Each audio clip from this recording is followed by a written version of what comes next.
നമസ്കാരം. Raf talks മലയാളത്തിലേക്ക് ഏവർക്കും സ്വാഗതം. ഇന്ത്യൻ സൂപ്പർ ലീഗിലെ അടുത്ത മത്സരത്തിന് വേണ്ടി കേരള ബ്ലാസ്റ്റേഴ്സ് നാളെയാണ് ഇറങ്ങുന്നത്.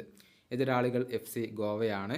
നാളെ വൈകിട്ട് ഇന്ത്യൻ സമയം 7:30 ഈ ഒരു മത്സരം നടക്കുക. കേരള ബ്ലാസ്റ്റേഴ്സിൻ്റെ മൈതാനമായ കൊച്ചി കലൂർ ജവഹർലാൽ നെഹ്റു അന്താരാഷ്ട്ര സ്റ്റേഡിയത്തിൽ വെച്ചുകൊണ്ട് തന്നെയാണ് ഈ മത്സരം നടക്കുക.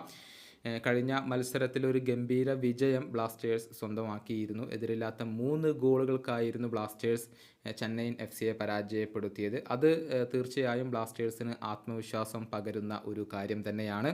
ഏതായാലും ബ്ലാസ്റ്റേഴ്സിൻ്റെ ഗോൾ കീപ്പിംഗ് ഡിപ്പാർട്ട്മെൻറ്റിന് സമീപകാലത്ത് ഒരുപാട് വിമർശനങ്ങൾ ഏൽക്കേണ്ടി വന്നിരുന്നു.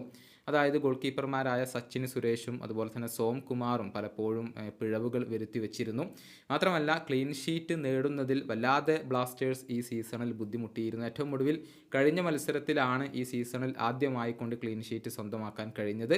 ഇതേക്കുറിച്ച് കേരള ബ്ലാസ്റ്റേഴ്സിൻ്റെ ഗോൾ കീപ്പറായ സച്ചിൻ സുരേഷ് ചില കാര്യങ്ങൾ പറഞ്ഞിട്ടുണ്ട്. അദ്ദേഹം പറഞ്ഞത് ഇങ്ങനെയാണ്: ഞങ്ങളുടെ ഡിഫൻസിൽ എനിക്ക് പൂർണ്ണ വിശ്വാസമുണ്ട്. കാരണം കഴിഞ്ഞ 2 വർഷത്തോളമായി ഞാൻ അവരോടൊപ്പം ട്രെയിനിങ് നടത്തുന്നു. അതുകൊണ്ട് തന്നെ അവരിൽ എനിക്ക് സമ്പൂർണ്ണ വിശ്വാസമുണ്ട്. അതുപോലെ തന്നെ ടീമിനകത്ത് കോമ്പറ്റീഷൻ ഉണ്ടാവുക അഥവാ മത്സരങ്ങൾ ഉണ്ടാവുക എന്നുള്ളത് എപ്പോഴും ഒരു നല്ല കാര്യമാണ്.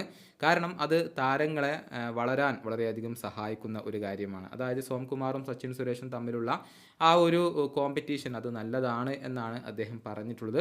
അതുപോലെ തന്നെ മറ്റൊരു ഗോൾ കീപ്പർ ആയിക്കൊണ്ട് നോറ ഫെർണാണ്ടസിനെയും അവിടെ കേരള ബ്ലാസ്റ്റേഴ്സിന് അവൈലബിൾ ആണ്. ഏതായാലും നാളത്തെ മത്സരത്തിലും ബ്ലാസ്റ്റേഴ്സ് വിജയം തുടരും എന്നാണ് ആരാധകർ പ്രതീക്ഷിക്കുന്നത്. ഈ വീഡിയോയുടെ അവസാനിപ്പിക്കുന്നു. ഫുട്ബോൾ ലോകത്തെ കൂടുതൽ വിശേഷങ്ങളുമായി റാഫ് ടോക്സ് കൊണ്ടുമെത്താം.